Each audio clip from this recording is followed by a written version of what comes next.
Hey YouTube, in this video I'm playing a version of the King Bran veteran deck that I've been working on over the last few days. I'm against a pretty typical Spellatael deck at around 3700 on the regular ladder. This is slightly different from most veteran decks you'll run into. While most veteran lists are playing either Axemen or Harpooners, I'm opting for a more combo kill finisher with Pyro Captains. This gives you a pretty insane point ceiling, although Scorch can be difficult to beat without a way to stagger your captains. Leading with either Bran or veteran is basically the same thing. He's not going to pass immediately no matter which we do, and we always want to play all our veterans and Bran in round 1 if possible, so we can res them with Freyas in rounds 2 and 3. My Bran package keeps changing. In this video I'm playing a Double Raider and Morkvarg. This list is heavily reliant on finding Madman Lugos to enable the Pyro Captain finisher, which means I want to play Royal Decree, which rules out Wolfbane and Saris as potential options. While my silvers are very tight, my round 1 tempo is kinda slow, and Morkvarg makes losing round 1 so much better that it's definitely better than a third Raider here.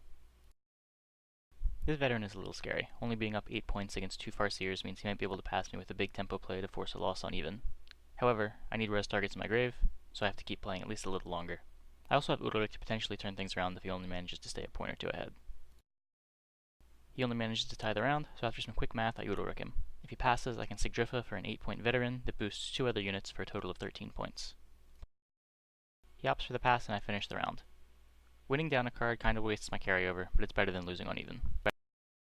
Veteran reses are pretty big tempo in round 2, and set round 3 up. The plan is basically just to res all my veterans and pass whenever I'm given a good opportunity. Passing looks good here. I've developed everything I want to develop this round, and 11 points is a pretty large gap. The only way he realistically takes this round on one card is to either play a gold card like Orveth and not get value out of it, or to play his leader, both of which are fine results for me. However, by playing another card I can pretty much guarantee to force a Farseer out of him this round, and the pass is pretty much the same next turn, with him needing to overcome 13 points with a Farseer in play, rather than 11 points without. I take the pass, and he opts to take the round with Zoltan rather than play his leader. This gives me a good amount of information.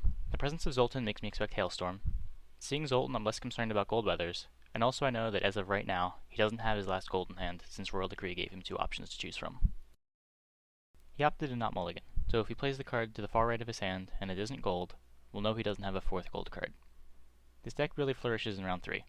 All your per round veteran triggers have resolved, and your deck becomes a bunch of 14+ point bronzes.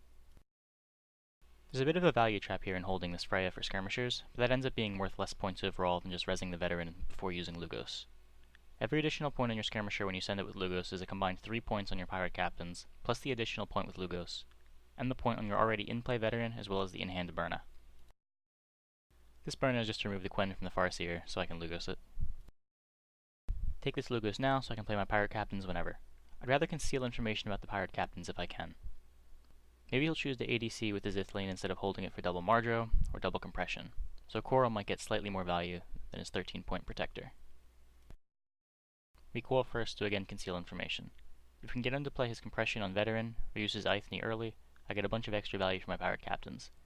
If the Ithnie's for ADC after my Coral thinking he got me for 2 points, that's 1 less compression he has for my captains. Instead he chooses to just rally out his last protector, and I have plenty of points to beat anything in his deck. Mardro plus Ithnie for Ardro is the best he can do, and if he does that, the pirate captains win by 11 points. He has compression, which is a point worse than Mardro per use, and I end up winning by 13 points. This deck is kinda cheesy, but the more I play it, the more I feel like it's the real deal.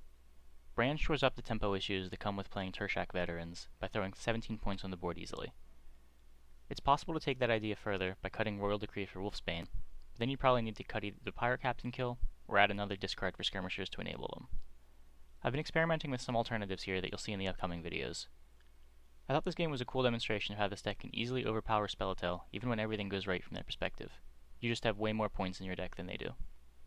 I didn't have any cute passes in round 1 or 2. I lost the coin flip, and went into round 3 on even, and the game didn't even feel all that close. Anyway, my next couple of videos will probably be with this deck, as I'm enjoying it a lot. Until next time.